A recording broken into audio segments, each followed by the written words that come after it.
We're talking about some of the three, actually, of the best investing lessons I learned from my millionaire mentor, which I'll tell you the Great. story about him in just a minute.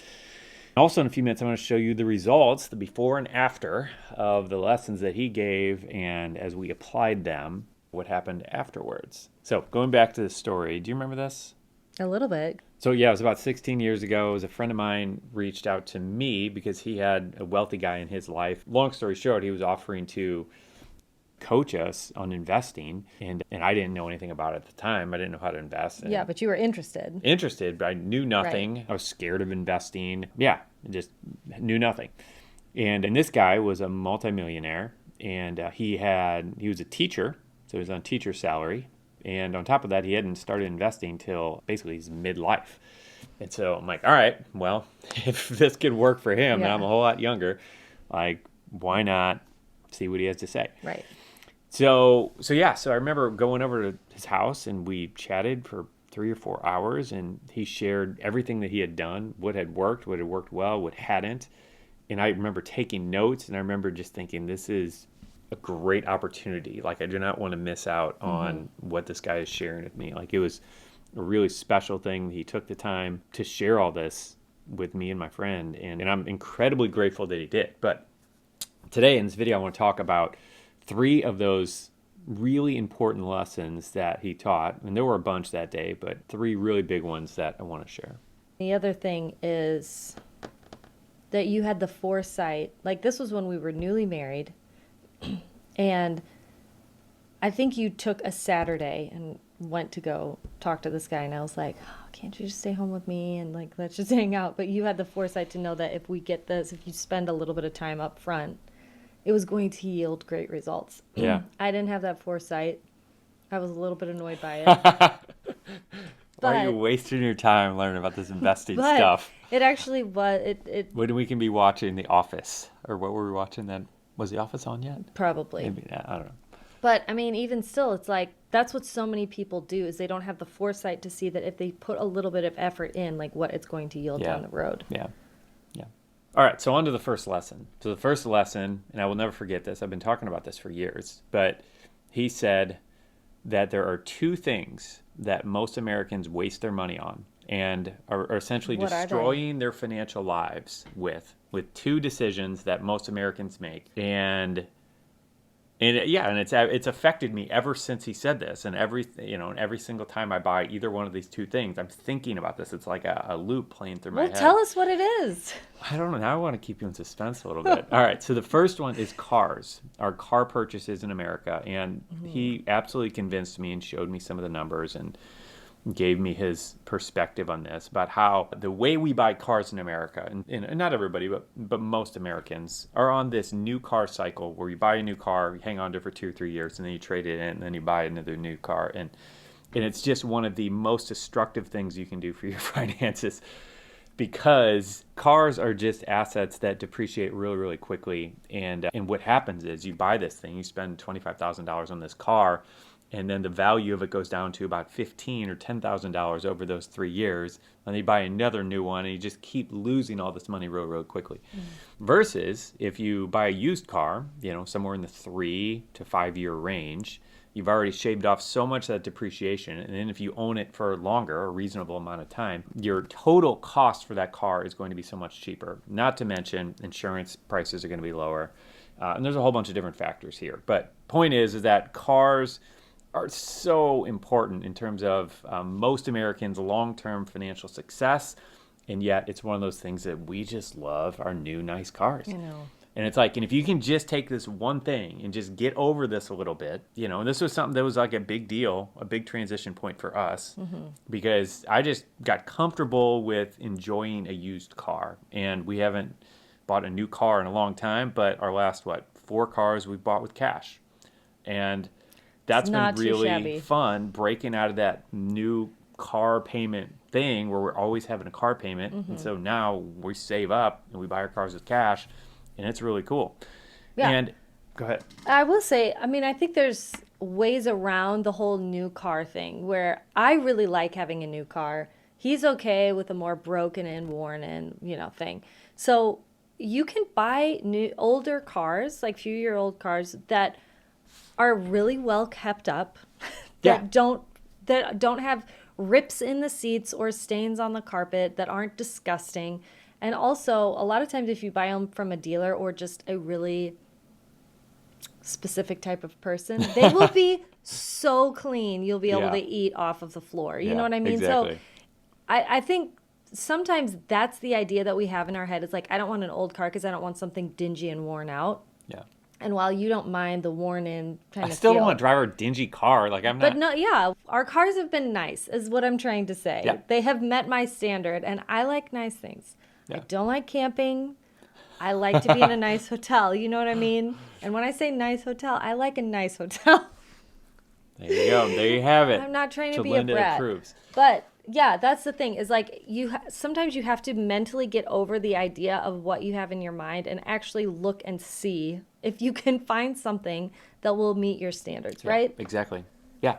And part of that's just realizing that it's possible. It's Yeah. possible to get a really nice car. And like a lot of other things, when you buy it used, you can get it for so much cheaper. So if you want to drive a luxury car, like you can drive a luxury car that's Yeah. maybe 7 years old, BMW or Mercedes or something like that. You can get that for probably close to the same price as a new, like, bottom of the barrel car. Right. And so, And chances are people in those cars are taking care of them a little bit better. sure hope so.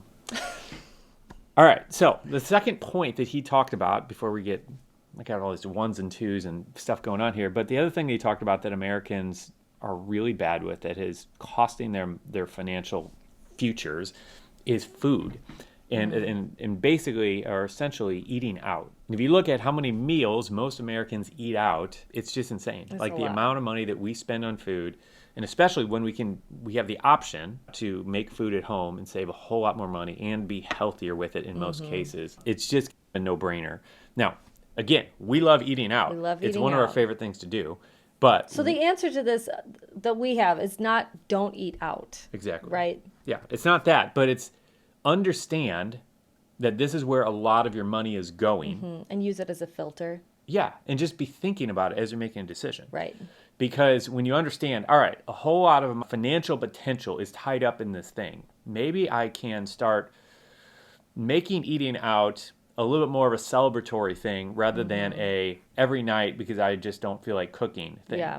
And when you change that, that adds up to a lot. It might be $20 or $30 a week savings, which then becomes $100 a month savings. And then that invested over the long term becomes hundreds of thousands of dollars. And that's how you need to be thinking about that, about these small things that can turn into really, really big things. Right. And we were talking to a couple not long ago, and they were saying, we just don't have any money.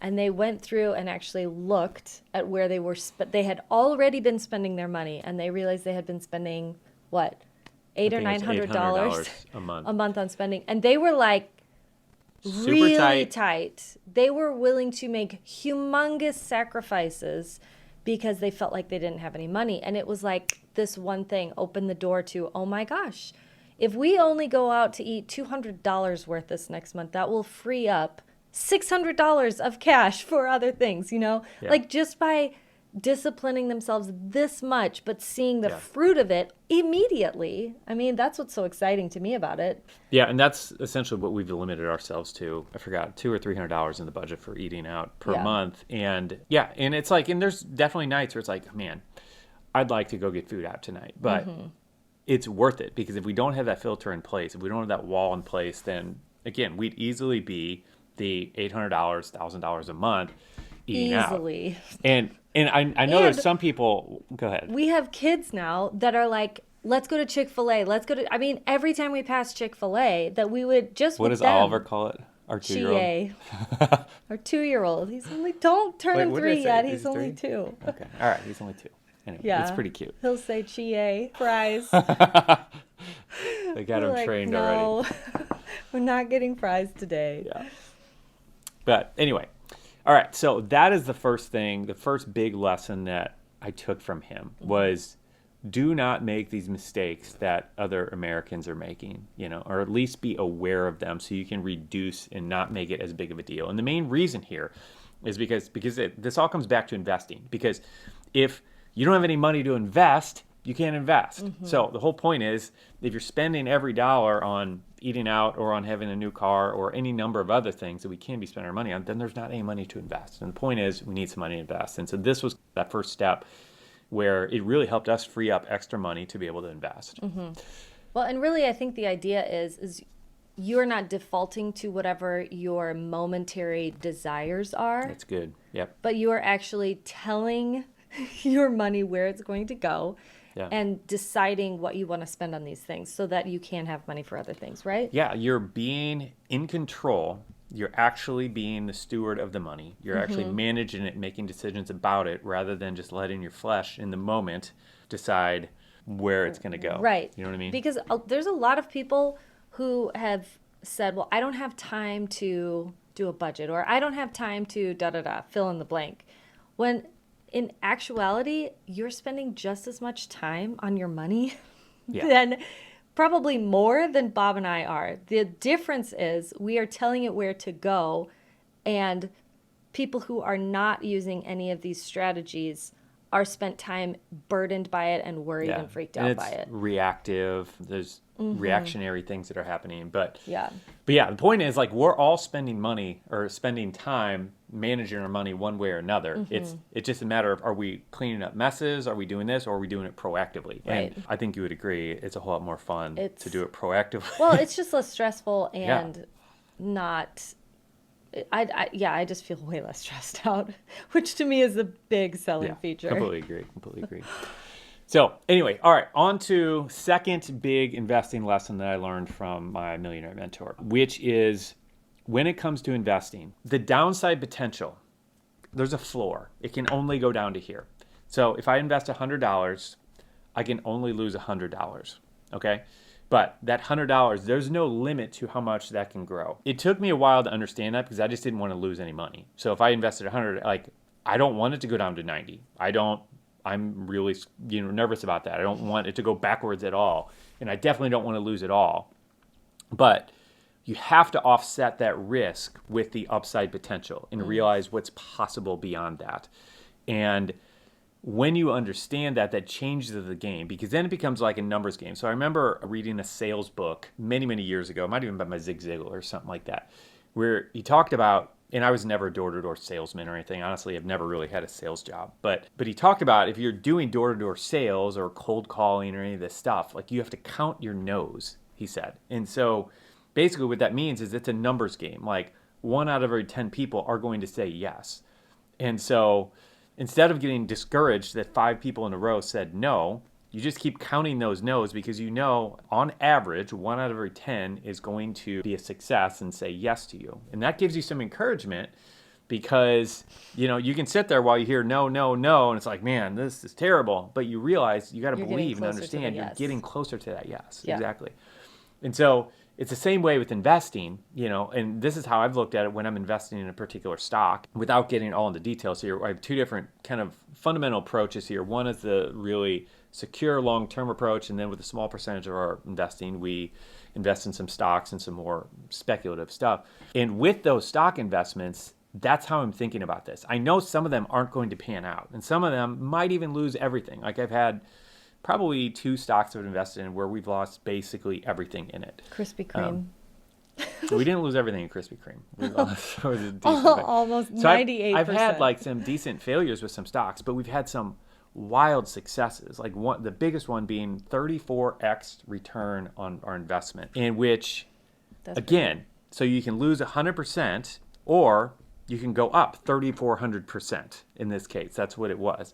And I'm so glad that I took that chance on putting that money in that stock. I had no idea what would happen. But to have it multiply by 34 times, like, that's really cool. And you can lose multiple times and still come out way ahead when, something like that happens.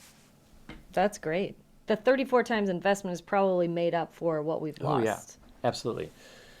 Yeah, and there's, like any investment, there is a chance to lose. Like, even in a savings account, whether or not your bank wants to admit this, like, there is a chance that you can lose your money. And you have FDIC insurance and all stuff, blah, blah, blah, blah. But there's nothing that is 100% risk-free. Now, so if someone is telling you that something is 100% risk-free, beware, It's right? not. There is no 100% risk-free guarantee of If anything. your neighbor comes to you and says they've got the deal of a lifetime and that there's no risk involved, right? Yeah, I mean, some of this, there are people who will argue this fact. I mean, there are plenty of bankers who will say that a savings account has zero risk. But the point is that after 2020, like there's nothing that has no risk. You know what I mean? After we saw so many of the big banks go under, who are too big to fail, like there's just no investment that is 100% risk free.